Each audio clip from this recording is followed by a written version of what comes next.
나눔가족 여러분 반갑습니다. 말씀으로 여는 아침에 참여하신 여러분을 환영하고 축복합니다. 오늘 말씀은 이스라엘 백성들이 그들의 삶 속에서 이루어야 할 의식적인 정결을 다루고 있습니다. 특별히 먹는 음식에 대한 정함과 부정에 대한 규례에 대하여 말씀하는데요. 어떤 동물이 먹을 수 있는 음식이 되는지, 또 어떤 종류의 동물이 먹을 수 없는지에 대하여 말씀합니다. 레위기 11장에서부터 15장까지 이어지는 말씀은 아주 다양한 종류의 부정함에 대하여 소개합니다. 또 어떻게 이 부정함에 대해서 깨끗해질 수 있는지도 함께 소개합니다. 이는 하나님의 택하신 백성들은 비단 그들의 예배의 자리에서만 거룩이 요구되는 것이 아니었음을 말씀하는 것이죠. 하나님의 백성의 일상의 삶의 자리까지 그 거룩이 연장되고 확장되어야 함을 말씀하는 것입니다. 하나님은 우리의 예배의 자리와 우리의 일상의 자리 모두에서 하나님 되시기를 원하십니다. 레위기 10장 10절에서 하나님께서 제사장의 역할 가운데 하나가 거룩하고 속된 것과 정하고 부정한 것을 분별하는 것이라고 말씀하셨습니다. 제사장들에게 독주를 금하시면서 그 이유를 너희는 거룩하고 속된 것을 분별하고 부정하고 정한 것을 분별해야 하기 때문이라 말씀하셨죠. 오늘 이 먹는 음식에 대한 정함과 부정을 대하는 우리는 이렇게 나누신 이유를 알아내는 것 대단히 어려운 일입니다. 하지만 이 말씀을 받았던 당시의 이스라엘 사람들은 그 이유에 대하여서 잘 알 수 있었을 것이라 여겨집니다. 그동안 교회는 이 말씀에 대한 오랜 해석의 역사를 가지고 있습니다. 그 가운데 몇 가지 방향의 해석의 흐름을 소개합니다. 그러나 이 중에 그 어느 한 주장만이 꼭 맞는 것이라 말할 수는 없습니다. 첫 번째는 윤리적, 상징적 또는 신비적 해석입니다. 이는 본문 안에 어떤 숨겨진 의미를 집어넣는 방식이죠. 정한 동물의 행동과 습관을 의로운 이스라엘 백성들이 행해야 할 예정으로 보면서 반대로 부정한 동물은 죄인을 상징하는 것으로 해석하는 견해입니다. 예를 들어서 되새김질을 하는 동물은 율법을 묵상하는 사람들을 상징적으로 나타내고, 양은 주님의 목자 되심을 상기시키기 때문에 정결하다고 여긴다는 것입니다. 이는 상당히 재미있고 흥미로운 접근이지만 동시에 상당히 주관적인 견해라 할 수 있겠죠. 두 번째는 당시 제사법과 관련된 해석입니다. 부정한 짐승들은 이방 제의와 관련시켜서 이해한 것이죠. 그러나 이 견해는 실제 고대 이방 신들이 이런 동물을 제사에 사용했다는 증거를 제시하고 찾기에 너무 힘들다는 약점이 있습니다. 세 번째는 위생적인 방법입니다. 부정한 동물은 사람들에게 질병을 유발하고 건강을 해치기 때문에 부정하게 여겼다고 보는 견해입니다. 이 견해는 상당한 설득력을 가지고 있습니다. 그러나 이 견해로 모든 것을 모두 다 설명할 수 없다는 한계도 또한 있습니다. 마지막으로는 타락 이전의 창조 질서와 관련해서 창조된 원래 기능을 정상적으로 수행하는 짐승과 그 경계선에 있는 짐승, 그리고 그 경계를 무너뜨리는 짐승 등을 구분하는 방식입니다.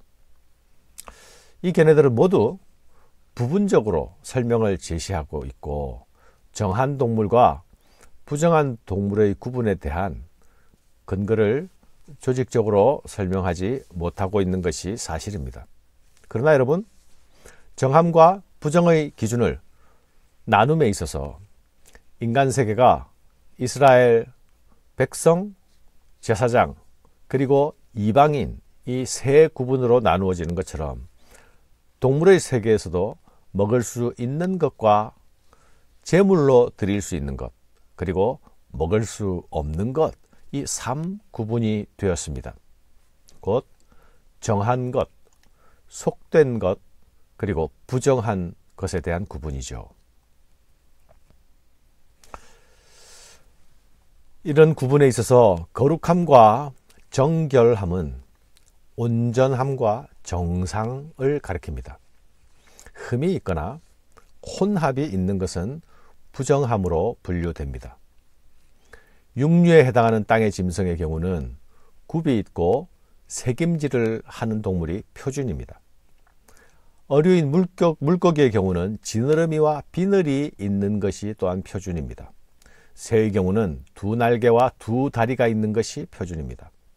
그러나 사체를 먹는 맹금류는 먹을 수 없는 가증한 것으로 여겼습니다.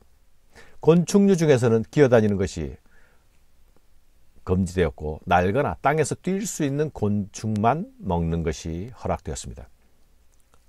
이스라엘은 이런 음식에 대한 정결 규례를 지킴으로써 자신들이 만민 중에서 구별된 하나님의 백성, 하나님께 거룩한 존재가 되었다라는 사실을 기억하고 확인했습니다.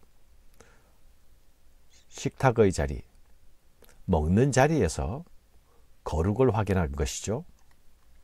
그러나 이런 규정들은 이제 그리스도인들에게 더 이상 유효하지 않습니다.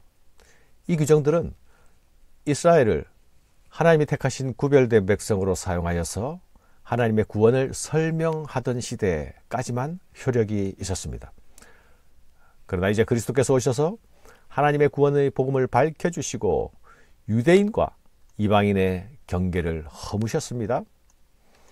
그래서 이제는 비단 음식뿐만이 아니라 부정했던 이방인들까지도 복음 안에서 모두 깨끗한 존재들이 되었습니다. 그리스도께서 복음 안에서 모든 것을 새롭게 하신 것입니다. 예수님은 이제 정함과 부정함을 결정하는 것이 음식처럼 우리 밖에 있는 것들이 아니라 우리 안에 있는 것들, 내 안에 있는 것들이라 말씀하셨습니다. 아무리 깨끗한 음식을 먹는다 하더라도 우리 심령에 하나님의 말씀이 없고 우리 삶에 하나님의 통치가 없다면 그것은 바로 부정한 것, 거룩하지 못한 것이 될 것입니다. 이제는 정함과 부정함이 공간으로 구분되는 것도 아닙니다. 우리가 가진 모든 것들, 우리가 대하는 모든 것들이 하나님의 뜻대로 사용되는 것이라면 그 모든 것들은 거룩한 하나님 나라의 도구가 됩니다.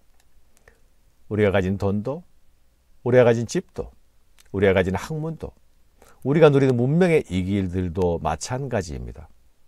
그것이 하나님과 하나님 나라를 위하는 것이 될 때에 거룩한 것이 되는 것입니다. 사랑하는 여러분, 그리스도 안에 있는 우리들은 이제 새 시대의 새 피조물이 되었습니다. 어떤 특정한 음식을 먹지 않음으로써 스스로를 거룩하게 구별하는 소극적인 삶에서 이제는 벗어났습니다. 이는 단순히 먹는 것에 대한 제한이 자유로워졌다는 의미를 넘어서는 것이죠.